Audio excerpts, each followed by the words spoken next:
मंत्रिपरिषद के मेरे साथी, देश के गृह मंत्री श्रीमान राजनाथ सिंह जी, मंत्रिपरिषद के साथी श्री महेश शर्मा जी, इस काम को परिपूर्ण करने के लिए एक छोटी सी समिति बनाई थी, जिसकी अध्यक्षता श्रीमान पार्थसारथी जी कर रहे थे और करीब 1.5 साल इसे कैसे किया जाए, कहां किया जाए, टेक्नोलॉजी का कैसे उपयोग जाए, ये सारा कार्य संभाला, काफी समय दिया। ऐसे श्रीमान जी पार्थसारथी जी, विभाग के सचिव नरेंद्र जी और उपस्थित सभी प्रबुद्ध नागरिक बंधु भगिनी। 31 अक्टूबर सरदार साहब की जयंती,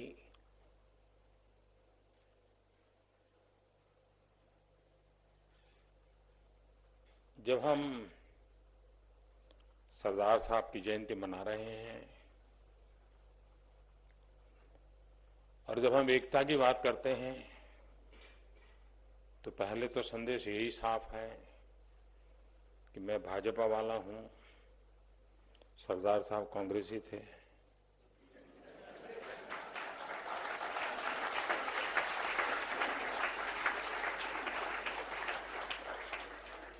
लेकिन उतने ही शान से, उतने ही आदर के साथ इस काम को हम कर रहे हैं, क्योंकि हर महापुरुष के अपने अपने कालखंड में अलग अलग विचार रहते हैं और विचार के साथ विवाद भी बहुत स्वाभाविक होते हैं। लेकिन महापुरुषों के योगदान को बाद की पीढ़ियों ने बांटने के लिए उपयोग करने का हक नहीं है।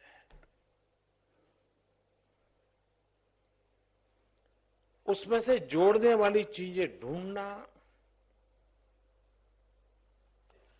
अपने आप को जोड़ना और हर किसी को अगर जोड़ पाते हैं तो जोड़ने का प्रयास करना,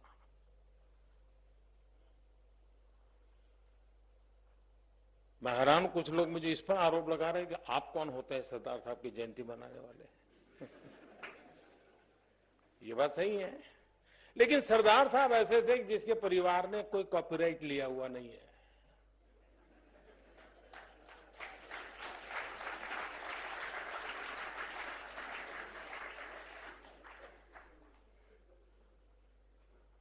और वैसे भी एक ऐसा जीवन सार्वजनिक जीवन में जिसने अपने परिवार के लिए कुछ नहीं किया था। जो भी किया, जितना भी किया, दायित्व के रूप में किया, जिम्मेवारी के रूप में किया, सिर्फ और सिर्फ देश के लिए किया।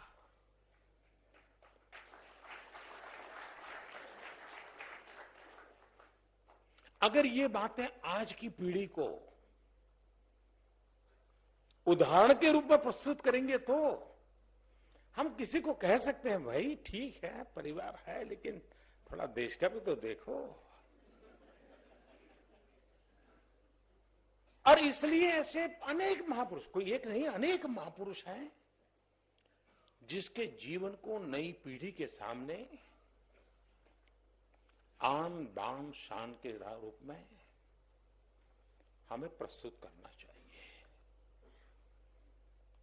और बहुत कम बातें हैं जो बाहर आती है, वरना तो हमारे देश में किसी को याद रखने के लिए जितना काम करना चाहिए, लेकिन कुछ लोग इतने महान थे, इतने महान थे, इतने महान थे कि उनको बुलाने के लिए भी 70 साल तक प्रयास किया, सफलता नहीं मिली है।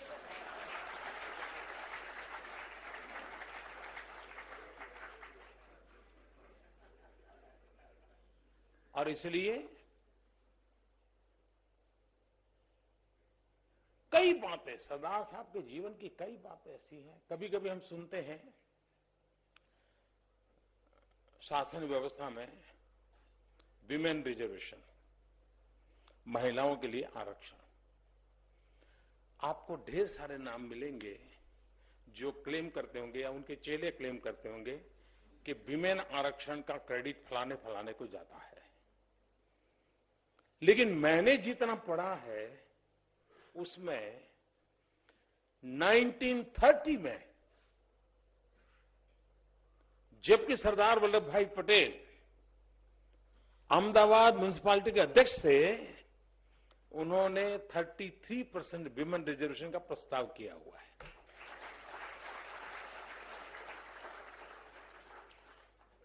अब जब वो मुंबई प्रेसिडेंसी को गया तो उन्होंने इसको कचरे की टोकरी में डाल दिया, उसको मंजूर नहीं होने दिया। ये चीजें हैं, एक दीर्घदृष्टा महापुरुष कैसे सोचते हैं इसके उदाहरण है। सरदार साहब के व्यक्तित्व की झलक महात्मा गांधी ने एक जगह पे बड़ी मजेदार लिखी है। अहमदाबाद के वो म्युनिसिपैलिटी के अध्यक्ष थे, तो वहां एक विक्टोरिया गार्डन है अहमदाबाद में, और ये सरदार साहब कैसे सोचते थे, उन्होंने विक्टोरिया गार्डन में लोकमान्य तिलक की प्रतिमा बिठाई। कैसा लगा होगा उस समय अंग्रेजों को, आप कल्पना कर सकते हैं।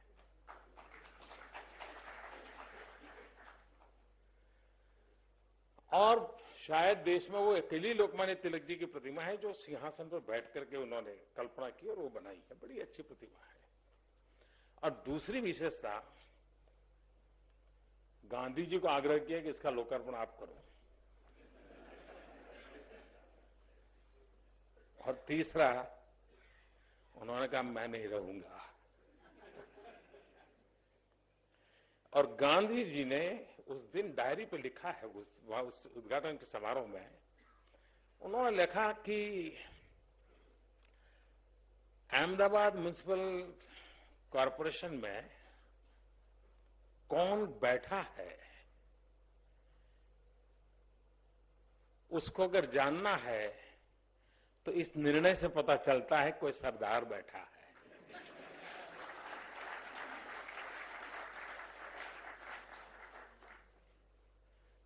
शब्द अलग अलग हो सकते हैं, मुझे वाक्य पूरा याद नहीं है, लेकिन ये गांधी जी ने खुद ने कि सरदार ही अहमदाबाद म्युनिसिपैलिटी में आए हैं, मतलब अहमदाबाद में हिम्मत आई है, इस प्रकार का भाव उन्होंने व्यक्त किया। हम इतिहास में इस बात को जानते हैं, उसको वैसे ठीक ढंग से रखा नहीं जाता है। किसी दल के इतिहास को देखें तो भी इन पेजेज को कहीं शायद ढूंढना पड़े, हाल है। देश आजाद हुआ तब नेतृत्व देने का विषय था। राज्यों की तरफ से जो प्रस्ताव आए वे बहुतेक सरदार साहब के पक्ष में आए, पंडित नेहरू के पक्ष में नहीं आए। लेकिन गांधी जी का व्यक्तित्व ऐसा था, उनको लगा नहीं सरदार साहब होने के बजाय कोई और हो तो अच्छा हो। नेहरू को बनाने में उनको जरा शायद मन में ये भी रहा हो, मैं नहीं जानता रहा हो, लेकिन शायद मैं भी गुजराती और इसको भी गुजराती को बनाऊंगा तो पता नहीं।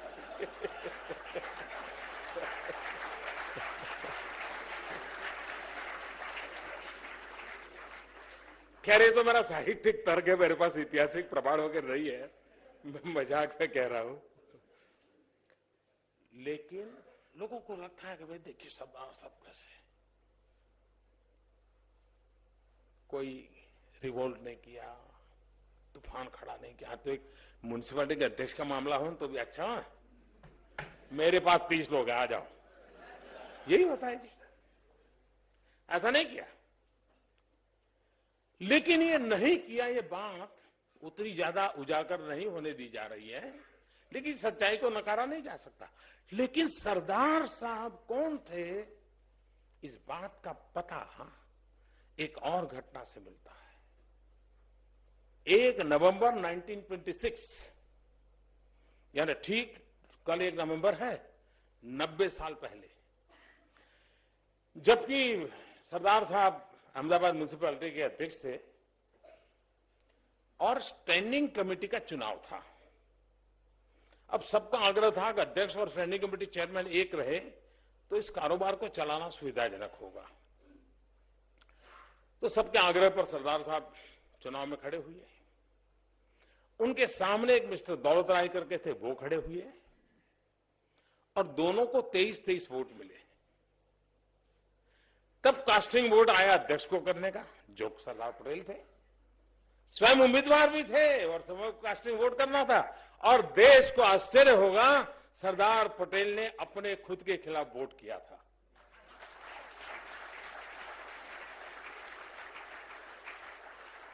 जो बात देश की आजादी के समय महात्मा गांधी के नजरों के सामने हुई थी, वो बात 1 नवंबर 1926, 90 साल पहले,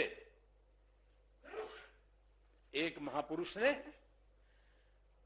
जिस पर कोई गांधी का व्यक्तित्व का दबाव भी नहीं था उस समय, उनकी आत्मा की आवाज कह रही थी कि मुझे इस म्युनिसिपालिटी को चलाना है, कास्टिंग वोट से मैं बैठूं ठीक नहीं है, अच्छा होगा कास्टिंग वोट मेरे विपक्ष को मैं दे दूं और उसको मैं बिठा दूं। और बिठा दिया। क्या ये चीजें वर्तमान के राजनीतिक जीवन के हर छोटे मोटे व्यक्ति को सीखने के लिए काम आने वाली है कि नहीं है? अगर है तो उसको उजागर करना चाहिए कि नहीं करना चाहिए? बस इतना सा काम करने की मैं कोशिश कर रहा हूं।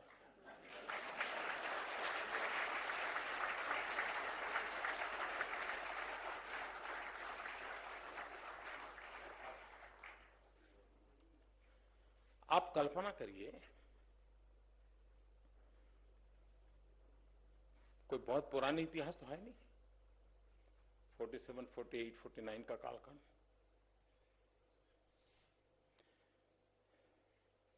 आज साहब कितना ही बड़ा नेता एक म्युनिसिपैलिटी के अध्यक्ष को कहे कि भाई ठीक है, तेरा सब कुछ है, मान लिया, लेकिन मेरा मन करता है तुम छोड़ दो। छोड़ेगा क्या कोई? उसकी पैतृक संपत्ति है क्या? उसके मां बाप ने मेहनत करके पाई हुई है क्या? लोकतंत्र में लोगों ने मौका दिया है, 5 साल के लिए दिया है, और जरूरत पड़ गई कि भाई 3 साल के बाद तुम छोड़ दो। कोई मुझे बताए छोड़ेगा क्या? और पता नहीं छोड़ेगा तो क्या कुछ करेगा। इस बात को तो हम भली भांति समझते हैं, कोई छोड़ता नहीं है। यहां भी साहब कोई बड़ा मेहमान आ जाए, कुर्सी छोड़नी होगी तो हम ऐसे देखेंगे।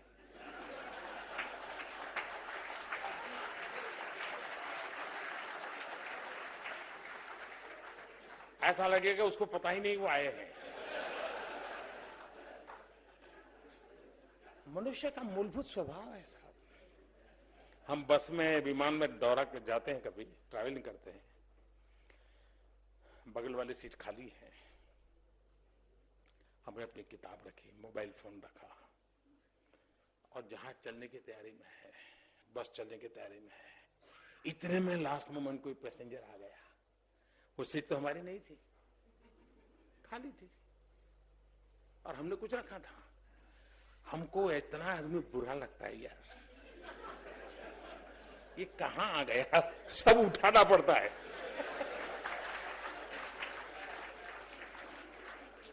बस सच बोल रहा हूं ना, लेकिन आपको पूरा भरोसा, मैं आपकी बात नहीं बता रहा हूं।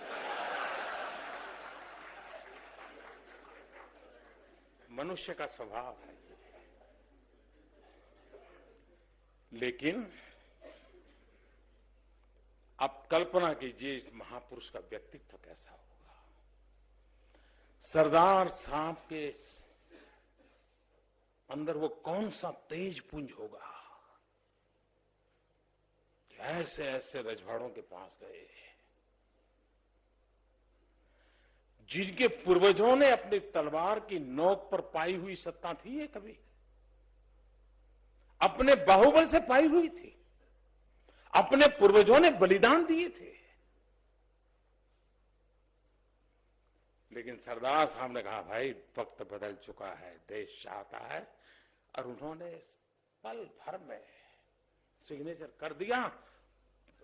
पूर्वजों का सैकड़ों साल पुराना राजा रजवाड़ा का राजा पाठ दे दिया एक इंसान को। साहब कल्पना कीजिए उस व्यक्तित्व की ऊंचाई कितनी बड़ी होगी।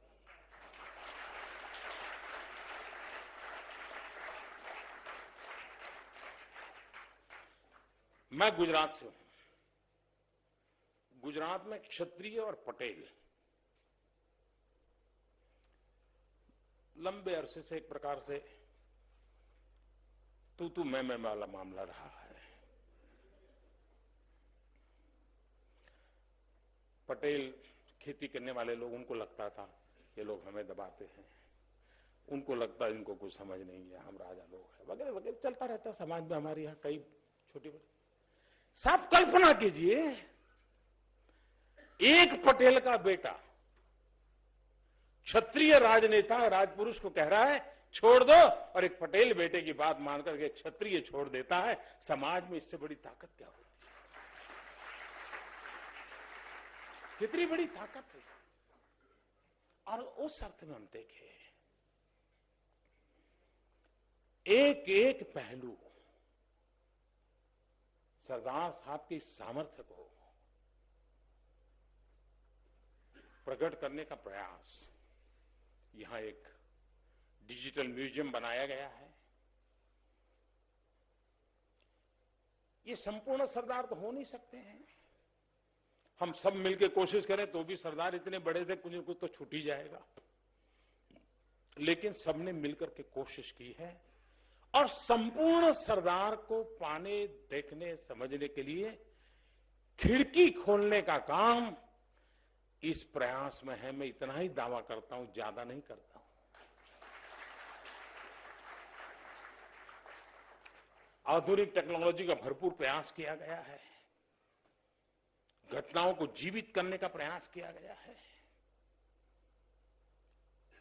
और मूल संदेश यह है कि आज की पीढ़ी की जिम्मेवारी है भारत की एकता को बल देना। हम लोग सुबह शाम देखते होंगे, ऐसा लगता है जैसे हम बिखरने के लिए रास्ते खोज रहे हैं। जैसे हम बाइनोकुलर लेकर के बैठे हैं, किसी कोने में बिखरने की चीज मिलती पकड़ो यार, बिखराव लाओ, बांटो, तोड़ो। विविधताओं से भरा हुआ ये देश ऐसे नहीं चल सकता है। हमें प्रयत्न पूर्वक एकता के मंत्र को जीना पड़ेगा, जी करके दिखाना पड़ेगा, और एक प्रकार से वो हमारी सांस्कृतिक विरासत के रूप में अंतर साध्य करना पड़ेगा, और पीढ़ी दर पीढ़ी उसको संक्रमित करना पड़ेगा, परकोलेट करना पड़ेगा। हम इस देश को बिखरने नहीं दे सकते, और तब जाकर के हमें ऐसे महापुरुष का जीवन, उनकी बातें हमें काम आती है। इतिहास गवाह है, किसी समय भी तो अंतर विरोधों के कारण, अहंकार के कारण, मेरे तेरे के भाव के कारण ये देश सामर्थ्यवान था, फिर भी बिखरा था। एक चाणक्य नाम का महापुरुष था, 400 साल पहले उसने पूरे हिंदुस्तान को एक करने का सफल प्रयास किया था, और हिंदुस्तान की सीमाओं को कहां तक ले गया था। उसके बाद सरदार साहब थे जिन्होंने इस काम को किया। हम लोगों की कोशिश होनी चाहिए। आपने देखा होगा,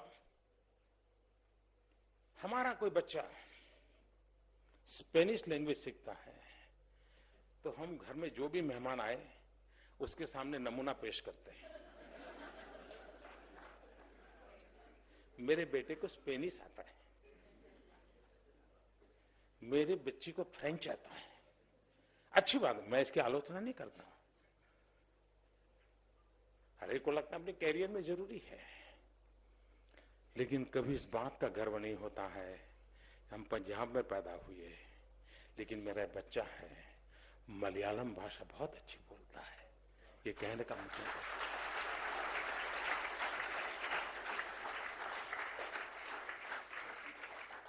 हम उड़ीसा में रहते थे, लेकिन मराठी बहुत बढ़िया बोलते थे, उसको मराठी कविताएं आती है। हमारे बच्चा है रेडियो पर सुबह सुबह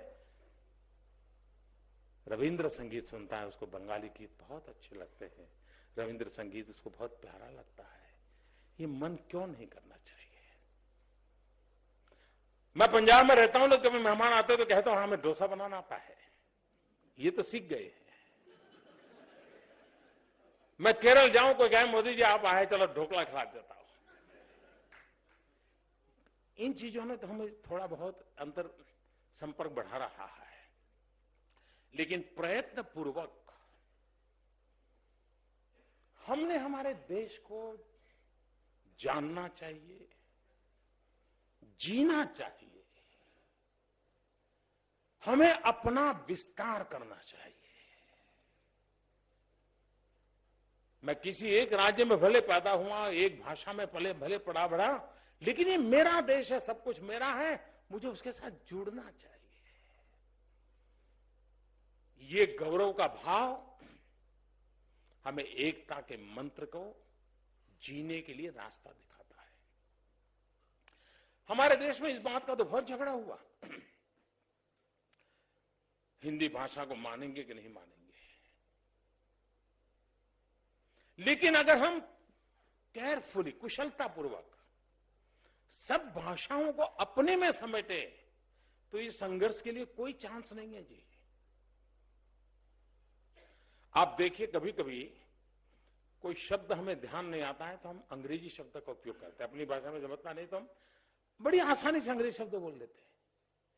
लेकिन कभी कभार ध्यान में आता है मेरी भाषा में अच्छा शब्द नहीं है तो मैं अंग्रेजी की मदद लेता हूं, लेकिन अगर मराठी भाषा देखूं, बंगाली देखूं, तमिल देखूं तो इसके लिए बढ़िया शब्द उन्होंने खोज के निकाला है, मैं क्यों ना उसको एडॉप्ट करूं।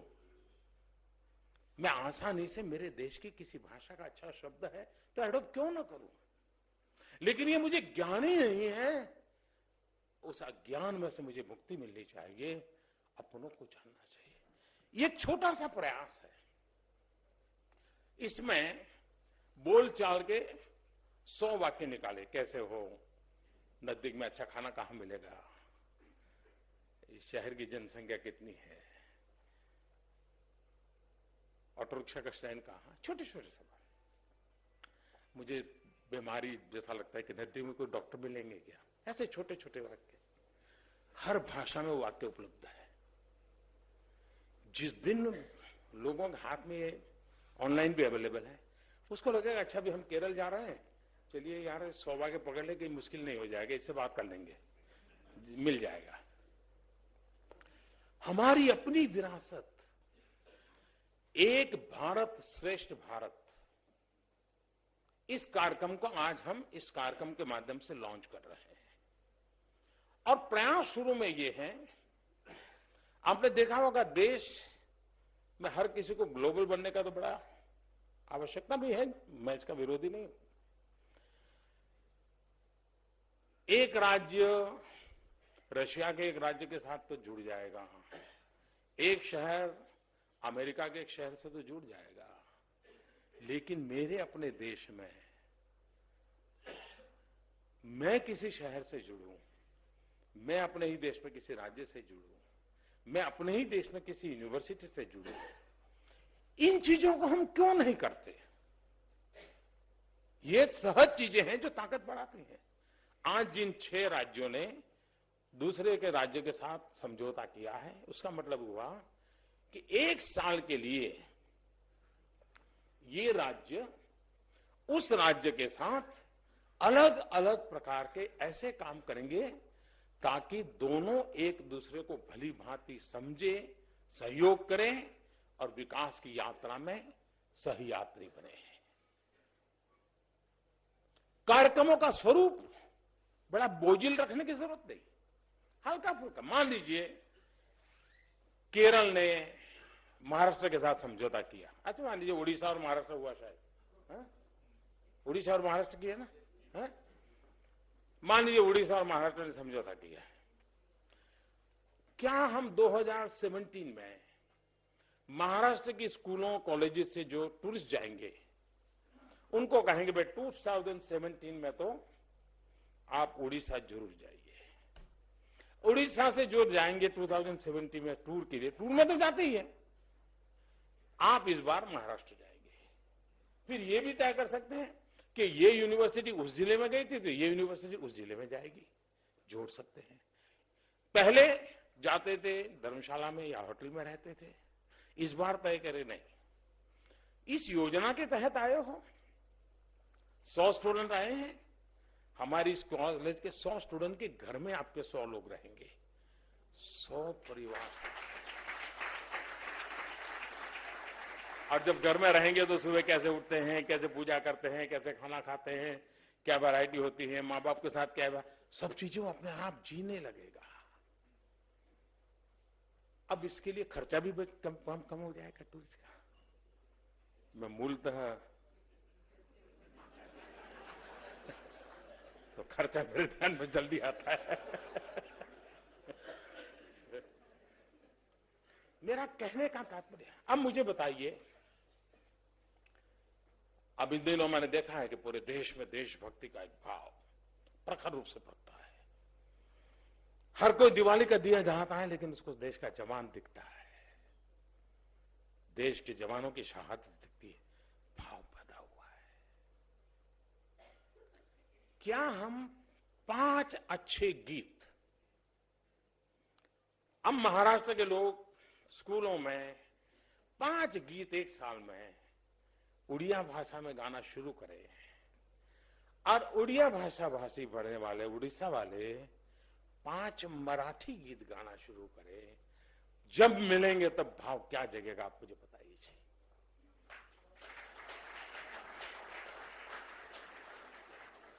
हमारी कहावतें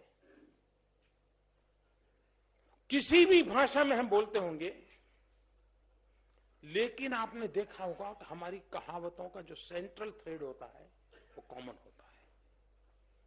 शब्द अलग होंगे, अभिव्यक्ति अलग होगी, लेकिन जब सुनेंगे और अर्थ समझेंगे तो पता, अच्छा ये कहावत हमारे हरियाणवी में भी है यार, हम भी तो कभी भी बोलते हैं। इसका मतलब कि हमें जोड़ने वाली ताकत तो पड़ी है। एक बार पता चल जाता है यार तुम भी तो वही बात करते हो जो मैं करता हूं, मतलब तुम और मैं भाषा अलग हो लेकिन अलग नहीं है, पहनाव अलग हो अलग नहीं है, खान पान अलग हो नहीं है, हम एक हैं, ये अपने आप पैदा होगा। देश में बिखराव के लिए बहुत रास्ते खोजे गए हैं, एकता को तो हमने टेकन फॉर ग्रांटेड मान लिया और उसके कारण बिखराव ने क्या बर्बादी लाई है उस पर हमारा ध्यान नहीं गया। 50 साल में इतनी बुराइयों को हमने अपने अंदर ऐसा प्रवेश कर दिया है कि वो बुरा है वो भी पता नहीं चलता, इतनी हद तक घुस गया है। तब जाकर के हमें प्रयत्न पूर्वक एकता को जो वाले जितनी चीजें हैं उसको पकड़ना होगा। और मैं इसको सिर्फ स्कूल कॉलेज तक सीमित रखना नहीं चाहता। मान लीजिए उड़ीसा के किसान मछली के काम में बहुत अच्छा काम कर रहे हैं, छोटे छोटे तालाब में भी अच्छी मछली तैयार करते हैं, अच्छा मार्केट मिलता है, तो महाराष्ट्र में भी तो छोटे छोटे तालाब में मछली पैदा करने वालों को आकर के सिखा सकते हैं। महाराष्ट्र के लोग उड़ीसा में जाकर के अच्छी मछली, ज्यादा मछली कैसी होती है सीख सकते हैं, सिखा सकते हैं, आर्थिक दृष्टि से भी लाभ सकता है। मान लीजिए वो उनकी खेती पेड़ी, चावल की खेती करने का उनका तरीका है, वहां ज्यादा पानी है, यहां पर चावल की खेती करने की दिक्कत है, क्या उनको कम पानी से चावल पकाना सिखाया जाए और उनकी ज्यादा ईल्ड है वो यहाँ के किसानों को सिखाया जाए, एग्रीकल्चर रिवॉल्यूशन का वो कारण बन सकता है, नहीं बन सकता है। बिना किसी यूनिवर्सिटी की मदद 2 क्षेत्र के किसान अपने अनुभवों को शेयर करें, हो सकता है कि नई चीज दुनिया को दे सकते हैं। फिल्में, आज तो डबिंग हो सकता है, कोई बड़ा महंगा भी नहीं होता है। अगर मान लीजिए महाराष्ट्र उड़िया फिल्मों का फेस्टिवल करे, बॉलीवुड वालों को परेशानी नहीं होगी ना, लेकिन करे। मुंबई में मत करना, कहीं और करना, करे मानो। और उड़ीसा वाले मराठी फिल्मों का करे, भाषा को सहज समझा जाएगा। कभी उड़ीसा और महाराष्ट्र के सभी विधायकों का संयुक्त सम्मेलन हो सकता है क्या? और सिर्फ दोनों राज्यों की अच्छाइयों पर चर्चा करें, अच्छाइयों पर चर्चा करें। उड़ीसा के विपक्ष दल वालों को भी अच्छाई बोलनी पड़ेगी और महाराष्ट्र के विपक्षी दल को भी अच्छाई बोलनी पड़ेगी। सब मिलकर के अच्छाई की बात करेंगे तो अच्छाई की ओर जाने का रास्ता खुल जाएगा। मेरा कहने का तात्पर्य है कि हमारे देश में एक दूसरे से सीखना, पाना, समझना बहुत कुछ है। हमारा ज्ञान, हमारा अनभिज्ञता, ये हमारी सबसे बड़ी रुकावट बन चुका है। एक भारत श्रेष्ठ भारत एक जन आंदोलन में परिवर्तित करना है, विशेष रूप से परिवर्तित करना है। आज सरदार साहब की जन्म जयंती पर इस महाअभियान का भी आरंभ हो रहा है। सिर्फ और सिर्फ जोड़ने के लिए है, और जोड़ने के लिए कोई नया एकता का इंजेक्शन नहीं देना है, बाहर से कोई इंटरवेन नहीं करना है। राख लगी है, सिर्फ उसको निकाल करके उस ज्वाला को प्रज्वलित करना है, उस चेतना को प्रज्वलित करना है। और उसी बात को लेकर के मैं खास करके आपसे तो आग्रह करूंगा कि आप जरूर, जल्दी होगा तो भी जरूर देख के जाइए प्रदर्शनी को, और भी लोगों को प्रेरित करें। और इस प्रदर्शनी को सिर्फ स्टूडेंट देखे ऐसा नहीं, समाज के प्रबुद्ध लोग परिवार के साथ आने की आदत बनाए। उन्हें पता चले कि महापुरुष कौन थे, क्या क्या करके गए, और जो जीवन जी के गए हैं उससे बड़ी प्रेरणा नहीं होती है। मुझे विश्वास है कि ये प्रयास न सिर्फ सरदार साहब को अंजलि है, लेकिन सरदार साहब ने जो हमें रास्ता दिखाया है उस रास्ते पर चलने का एक प्रामाणिक प्रयास है। मैं फिर एक बार पार्थसारथी जी, उनकी पूरी टीम को इस भगीरथ कार्य के लिए बधाई देता हूं। जैसे आज आप एक म्यूजियम देख रहे हैं, मैंने एक प्रयास शुरू किया है। आजादी के आंदोलन की बातें सचमुच में बताता हूं, हमने देश के नागरिकों के साथ बहुत अन्याय किया है। आजादी का आंदोलन ये नेताओं का आंदोलन नहीं था। आजादी का आंदोलन जन सामान्य का आंदोलन था। बहुत कम लोगों का मालूम होगा 1857 में इस देश के ट्राइबल्स ने, बिरसा मुंडा समेत, जितना बलिदान इस देश के आदिवासियों ने दिया है हम कल्पना नहीं कर सकते जी। लेकिन न आप में से किसी को पढ़ाया गया होगा, न किसी को पता होगा। हमने सोचा है शुरुआत में हर राज्य में जहां जहां आदिवासी जनसंख्या और आदिवासियों से जुड़ी घटनाएं हैं, एक वर्चुअल म्यूजियम आजादी के आंदोलन में आदिवासियों का योगदान, इस पर हम बनाएंगे। इस देश के लोगों ने इतना सारा दिया है जी, हम उस चीजों को जानने के लिए प्रयास करें, बनना है। धीरे धीरे मैं इन चीजों को और आगे बढ़ाना चाहता हूं, और टेक्नोलॉजी के कारण ये चीजें कम खर्चे में हो सकती है, आजकल छोटी जगह में हो सकती है, और आने वाला व्यक्ति अपने सीमित समय में भी बहुत सी चीजों को काफी अच्छी तरह अनुभव कर सकता है। 3D के कारण और ज्यादा लाभ ले सकता है। इंटरेक्टिव होने का कारण बच्चों के लिए वो शिक्षा का कारण बन सकता है। इस एक भारत श्रेष्ठ भारत में मेरी कल्पना यह है कि राज्य अपने राज्य के संबंधित मिनिमम 5000 क्वेश्चंस का एक डाटा बैंक बनाए। राज्य के संबंध में सवाल हो, उसमें जवाब भी हो, ऑनलाइन अवेलेबल हो कि भाई राज्य का सबसे पहला हॉकी प्लेयर कौन था, राज्य का सबसे पहला कबड्डी प्लेयर कौन था, नेशनल प्लेयर कौन कौन है, कौन सी इमारत कब किसने बनाई थी, छत्रपति शिवाजी महाराज कहाँ रहते थे, क्या सारे इतिहास हो, लोक कथाएं हो, 5000 सवालों का बैंक। फिर उसकी क्विज कंपटीशन करें, स्टेट में भी करें। अब मान लीजिए महाराष्ट्र की 5000 सवालों की क्विज बैंक है, उड़ीसा की 5000 सवालों की क्विज बैंक है। महाराष्ट्र के बच्चे उड़ीसा के क्विज कंपटीशन में भाग लें, उड़ीसा के बच्चे महाराष्ट्र की क्विज कंपटीशन में भाग लें। अपने आप दोनों राज्यों के बच्चों को उड़ीसा भी समझ आ जाएगा, महाराष्ट्र भी समझ आ जाएगा। ये पूरे देश में लाखों सवालों का बैंक बन सकता है जी, जो सहज रूप से, जो क्लासरूम में नहीं पढ़ाया जा पाता, वो पा सकते हैं। तो एक बड़े व्यापक फर्क पर, और जिसमें डिजिटल वर्ल्ड का ज्यादा उपयोग करते हुए एक भारत श्रेष्ठ भारत अभियान चलाने का प्रयास है। मैं फिर एक बार इस प्रयास को करने वाले सबको बधाई देता हूं, सरदार साहब को आदरपूर्वक नमन करता हूं, अंजलि देता हूं, और देश की एकता के लिए काम करने के लिए देशवासियों से प्रार्थना करता हूं। धन्यवाद।